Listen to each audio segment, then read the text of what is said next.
ও সালাম। আসসালামু আলাইকুম। আজ শুধু তোমাদের বিদায় না, আজ আমারও বিদায়। দীর্ঘ 2-2.5 বছর আমি এই কোচিং এর সাথে থাকছি। তাদের সাথে আমার খুবই আন্তরিক সম্পর্ক। আমার কোনো সময় কোনো সমস্যায় আমার স্যার আমার কখনো নিরাশ হবে না। আমার যে কোনো সমস্যা, পারিবারিক বলো, মেন্টাল বলো, শারীরিক বলো, সব সমস্যা আমি আমার স্যারকে বলছি। আমার স্যারের কথায় আমি এত দূর আসতে পারছি। আমার এইচএসসিতে জিপিএ 5 ছিল, মানে আমি পাইছি। এই যত জিপিএ 5 এবং বিশ্ববিদ্যালয়ে চান্স পাওয়া সবগুলোই আমার স্যারের কৃতজ্ঞতা পেয়েছি আমি।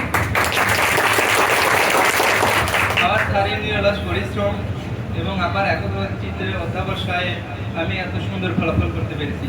আমি জানি স্যার অনেক ভালো পড়ায়, তোমরা এতদিন যা করছো খুব ভালো করছো।